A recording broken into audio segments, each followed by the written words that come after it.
Shalom peuple de Dieu, c'est de la part de votre humble frère dans le Seigneur, les frères chrétiens. Nous sommes encore une fois ici, toujours pour la vie de l'édification du corps de Christ. Voilà. Et aujourd'hui, nous avons des questions que je vais expliquer sous forme de l'enseignement.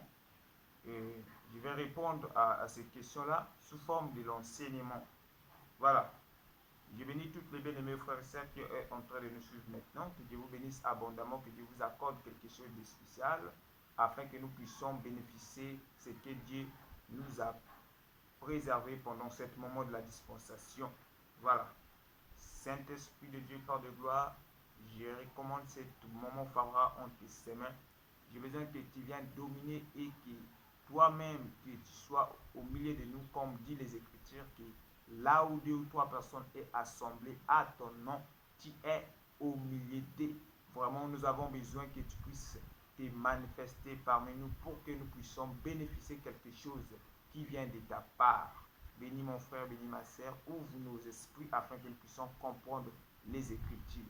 Merci, sois glorifié, sois loué au nom puissant de Jésus-Christ de Nazareth. Voilà, on peut acclamer pour Jésus.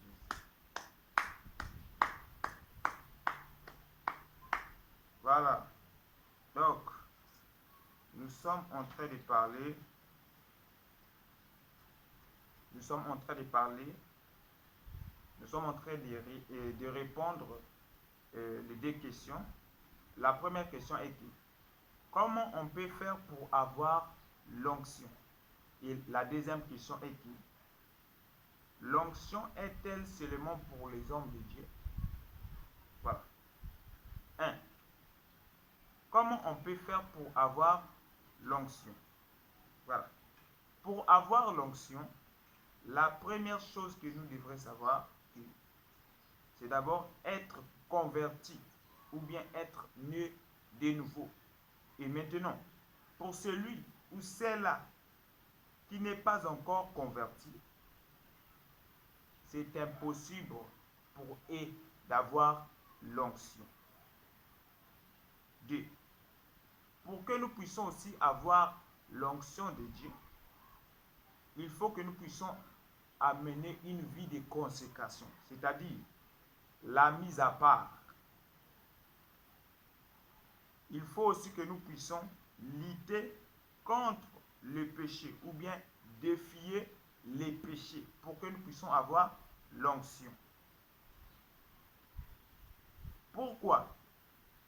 Parce que l'onction du Saint-Esprit ne vient pas dans la vie de la personne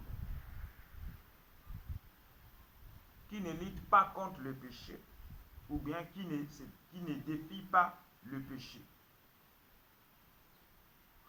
L'onction du Saint-Esprit ne vient pas dans la vie de la personne qui marche dans les débauches, dans l'impudicité, etc. Vous voyez? Et si vous voyez une personne qui fait des miracles, qui chasse les démons, qui guérit les malades, qui ressuscite même les morts, mais qui prennent de la bière, qui est redevable à la bière,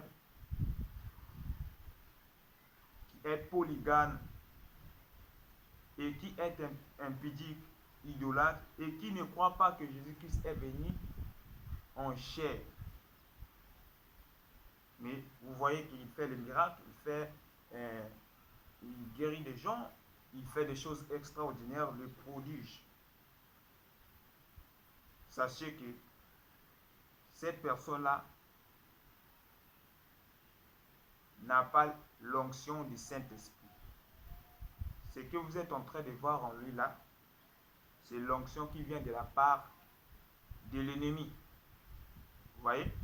Donc pour avoir l'onction de Dieu, il faut d'abord que nous puissions être convertis, c'est-à-dire être nés de nouveau. De 2, il faut que nous puissions lutter contre les péchés, défier les péchés. Voilà. Nous allons prendre Hébreux chapitre 1er, le verset 9. Nous allons lire la parole de Dieu. La parole de Dieu déclare: Tu as aimé la justice et tu as haï l'iniquité. C'est pourquoi, ô Dieu, ton Dieu t'a oint d'une huile de joie au-dessus de tes égaux. Parole du Seigneur. Donc, dans ce passage, nous sommes en train de comprendre que, non, nous sommes en train de voir que Dieu a oint son fils. Pourquoi? Parce que son fils a aimé la justice et qu'il a haï l'iniquité. Donc, pour que nous puissions avoir l'onction de Dieu, il faut que nous puissions d'abord haïr l'iniquité, c'est-à-dire le péché. Il faut que nous puissions d'abord lutter contre le péché, défier le péché. Là, on peut avoir l'onction. Le père a oint son fils parce que son fils a haï l'iniquité et son fils a aimé la justice. Donc, la justice, c'est le fait de respecter le commandement de Dieu. Celui qui marche dans la justice, c'est celui qui est juste. Et celui qui est juste, c'est celui qui est oint. Donc, pour avoir l'onction, il faut d'abord que nous puissions être dans la justice de Dieu. Ça, c'est la première question. Comment? Ça, c'est la première question que nous avons répondu. Comment on peut faire pour avoir l'onction? Maintenant, la deuxième question. L'onction est-elle seulement pour les hommes de Dieu? Et la Bible va nous expliquer si l'onction est seulement pour les hommes de Dieu ou bien l'onction est aussi pour tous ceux qui ont crié à Jésus-Christ, c'est-à-dire tous ceux qui ont reçu les Saint-Esprit. Voilà. La première chose que nous devons savoir, que Christ veut dire oint. Christ veut dire l'onction. Donc, Christ, c'est l'onction. Mais nous allons prendre Romains chapitre 8, le verset 9. Romains chapitre 8, le verset 9.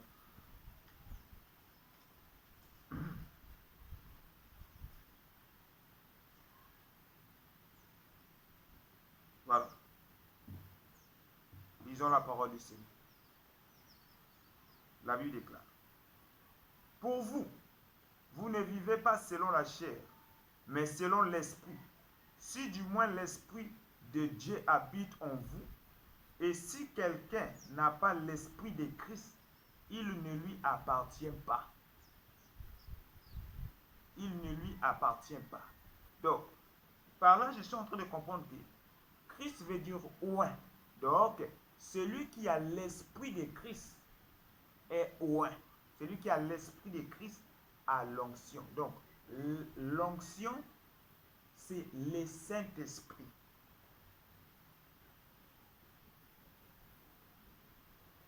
Nous allons prendre Jean chapitre 14, le verset 26.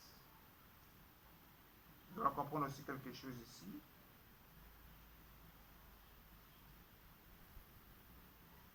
Le verset 26.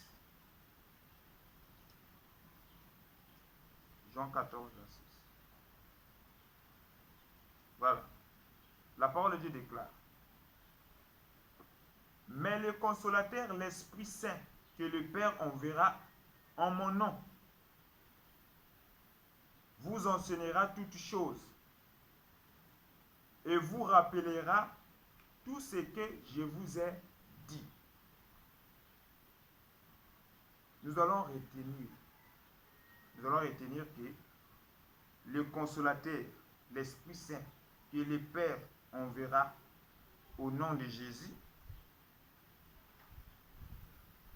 il nous enseigne toutes choses. Nous allons retenir ça, que le consolateur nous enseignera toutes choses. Maintenant, nous allons regarder maintenant dans 1 Jean chapitre dès le verset 27. La Bible nous dit quoi?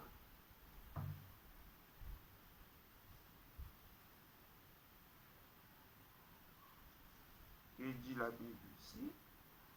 Voilà.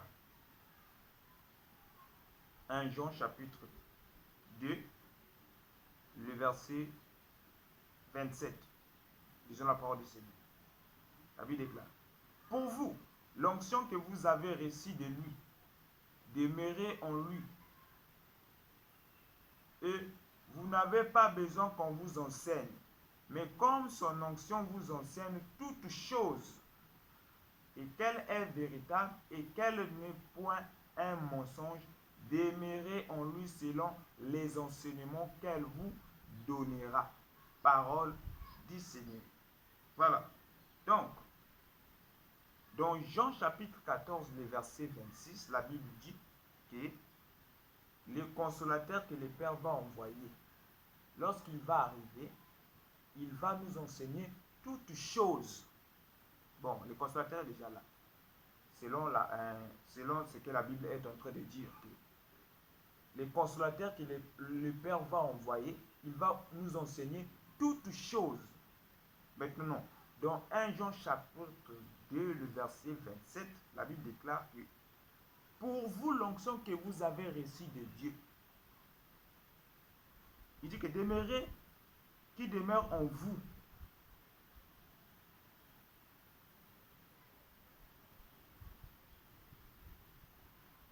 Et vous n'avez pas besoin qu'on vous enseigne. Comme son onction demeure en vous, et cette onction-là vous enseignera toutes choses. Donc, par là, nous sommes en train de comprendre que là, on parle du Saint-Esprit, mais là, on parle de l'onction.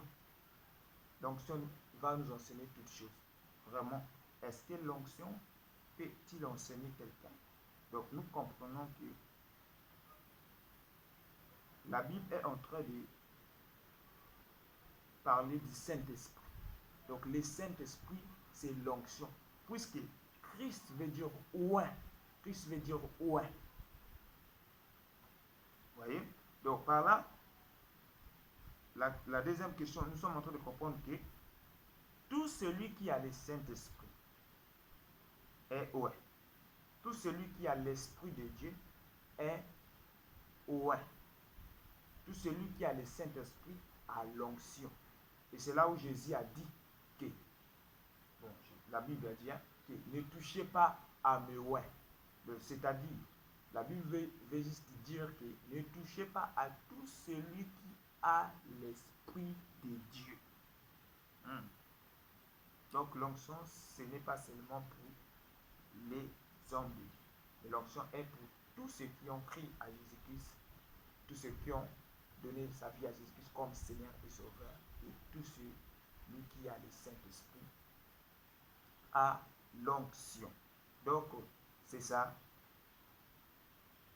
c'est que Dieu voulait que nous puissions dispenser pendant ce moment favorable.